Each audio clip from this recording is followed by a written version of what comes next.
The Chargers rookies reported to training camp yesterday, and as you can see, these guys are walking into the new facility. I think this is their first time there because they were acting as if it was their first time seeing the locker room. There's this whole video you can see right here. Now, we didn't really get any clips or information about how yesterday went with the rookies, and I'm sure they're getting up to speed and it wasn't really like a big day, so I can understand why not much has been reported on it. But I actually think that we're probably not going to see much of this training camp action with the rookies this week. And then we're really going to see like what is going on with the clips and the reporting and stuff once the veterans report to training camp. And that is next week. That's July 23rd, Tuesday.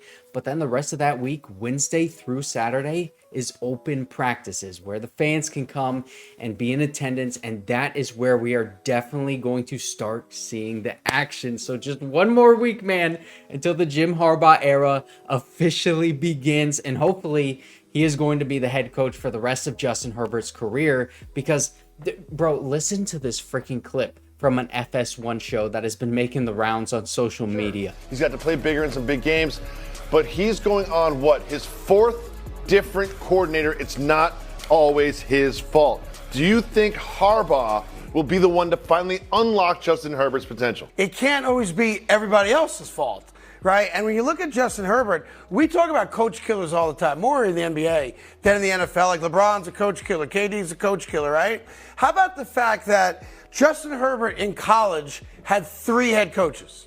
Justin Herbert in the pros now, 4 years into his career, 3 head coaches now that Harbaugh becomes the head coach of the Chargers. Maybe it's him. Like, we all know he's got a generational arm. I can make every single throw you want a guy to make. I can sling it 70 yards on a line, and all that stuff's great. And we remember that great game against the Raiders a couple years ago. He had 2 great wide receivers at his disposal up until this year. He had a 5,000-yard season in only his second year as a pro. But between college and the pros, the dude's had 6 head coaches. Maybe he's the problem. Okay, honestly, that was kind of hard to follow because he was like throwing out all of these stats. Like, yeah, Justin Herbert threw for 5,000 yards in his second year, and he threw for the most touchdowns by a rookie. He had the most 300-yard passing games and completions as a rookie, and the most passing yards and total touchdowns in a quarterback's first 2 years, and the most consecutive 4,000 yards passing seasons to begin a career, and the most touchdowns in a QB's first 2 years. But you know what? He's had a lot of head coaches. Maybe he's the problem. Maybe he's the reason why these guys are getting fired. And he's listing off all of these stats that basically prove no, he's not. He literally won the argument against himself. It's like his question was, maybe he's the problem, and he answered it while raising the question. Honestly, it's just these people on TV and these reporters and things like that. Nowadays, they're just trying to get clips so that they can make the rounds on social media. So I just kind of encourage everyone, like, if this annoys you, just understand that there's no possible way that this guy legitimately thinks Justin Herbert is the problem. He's just trying to get the attention. And the Chargers coaches, they have been a very big problem, which is why I'm so happy Jim Harbaugh is here. Like, in 2020, that was Justin Herbert's rookie year. Anthony Lynn said he's a backup for a reason before he was forced to play him, and then he goes off and breaks all of these freaking NFL records for a quarterback. And then again last year, where we saw what this team actually does look like with and without Herbert. And oh my God, I hate bringing this game up, but just look at the difference between the first Raiders game and the second Raiders game when we had Justin Herbert and we didn't have Justin Herbert. There is a stark difference. And you know what? Speaking of the Raiders, there are reports that they might trade DaVante Adams. And I don't know. I don't believe this is going to happen. But the reasoning behind this is that he said on the Netflix show Receiver, well, he said a bunch of things, but like the whole gist of it is that he is unhappy with playing for a losing organization. I mean, what did he expect going to the Raiders? But then also playing with a bad quarterback. Like, I mean, he went to the Raiders because Derek Carr was his buddy at Fresno State. They went to the same college and they played together in college. And now that Derek Carr is gone, And on top of that, all of these other wide receivers are getting like some really good contracts now. And DaVante Adams, he's sitting here without a quarterback that he was basically promised to play for, and now he just keeps losing.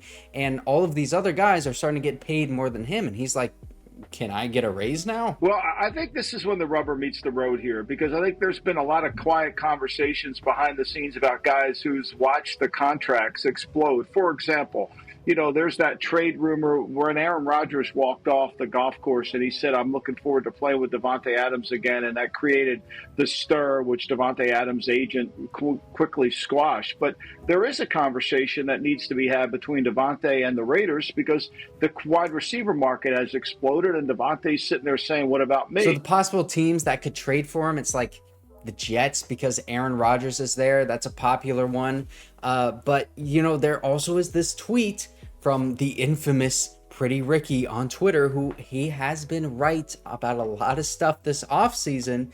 And he said that the Raiders and the 49ers could swap DaVante Adams and Brandon Aiyuk. So Antonio Pierce, he's the Raiders head coach. He went to Arizona State. Brandon Aiyuk, he obviously did as well. So there's that connection there. But where this all falls apart to me, and I just don't think that this is going to happen, it's why would the 49ers get rid of Brandon Aiyuk, who, in my opinion, he is a better wide receiver at this point than DaVante Adams is. I mean, like, the reason that they're probably going to trade Brandon Aiyuk in the first place is because of the cap problems that's going to be happening in a couple years, like 2 or 3 years, because they already paid Debo, already paid Christian McCaffrey and all these guys, and they're going to have to pay Brock Purdy some quarterback money. And DaVante Adams, his contract, it's pretty freaking hefty after this season. But you can see he does have an out after this year. So it's not totally crazy for the Niners to do this and then just get like a 1-year rental for him. They would obviously have to exercise that out on the contract. But then, honestly, at that point, why not just keep Brandon Aiyuk for the year? Let him walk in free agency, because then that way you get a comp pick. You're not going to get a comp pick because you're trading for DaVante Adams in his final year. That negates the comp pick. So we're just going to have to wait and see what happens with both of these guys, but it's definitely worth keeping an eye on, I think, with the DaVante Adams stuff, because that could fester a little bit and then force the Raiders to trade him like at mid-season or something, because they're obviously going to keep losing and they're not going to have a quarterback just break out and play really well. So the problems are going to persist with what DaVante Adams is supposedly really, really unhappy with. But then also, I want to see what is going to happen with Brandon Aiyuk. Are the Chargers going to actually get involved with trade talks here, or is it like, I don't know, the Steelers or something? I think it's really worth keeping an eye on both of these wide receivers, because it's going to impact the NFL pretty heavily, and then therefore impact the Chargers, especially the DaVante Adams stuff. And Tony Jefferson, the Chargers' newest safety, tweeted that he thinks Brandon Aiyuk is a top 3 wide receiver in the NFL. And honestly, I kind of agree with that. I'm a huge fan of Brandon Aiyuk. I made a whole video on how good he is and whether the Chargers should trade for him or not. And even though we now have this tweet of someone on the team basically saying like, hey man, I like him on my team, I don't think it's something Joe Ortiz is going to do, just because because the money you're going to have to pay him and then the trade assets that you're going to have to give up on top of that. Like, if he was going to pay big money to a wide receiver, why would you not just keep Keenan Allen? Because you're going to have to pay Brandon Aiyuk even more money. Like, yes, he's younger. Yes, he's better than Keenan. But you're also going to have to give up a lot of trade assets. Probably, maybe a first-round pick, but definitely a second, in my opinion. And then speaking of Keenan Allen, remember we were talking about Jeremy Fowler's ESPN top 10 list? They did a wide receiver list today, and Keenan Allen, according to the NFL, the coaches, the executives, and the scouts, he is not a top 10 wide receiver, not even an honorable mention on this list, bro. This is crazy to me that guys like Cooper Kupp, Deebo Samuel, Garrett Wilson, Jalen Waddle, Devontae Smith, and DJ freaking Moore, these guys are all thought of higher than Keenan Allen. No shot. That is the most disrespectful ranking of a Charger on the list this year. And that's To me, this is worse than where Justin Herbert was at 6th best quarterback in the NFL, and Derwin James being rated on the safety list. Like, this basically tells me that they value youth at that wide receiver position over production. Because okay, look at this tweet from Stephen Haglund from the Guilty as Charged podcast, which you should go listen to if you don't already, because he brings the stats absolutely perfectly.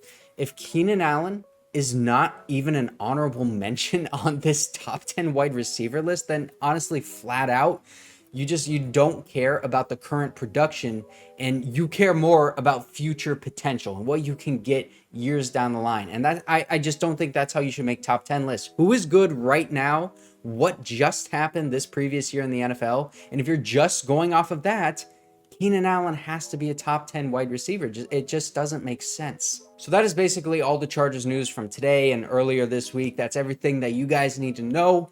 If you did not see my video yesterday, you can see where Justin Herbert, Derwin James, Rashawn Slater, Khalil Mack, all these guys are ranked in the top 10 lists.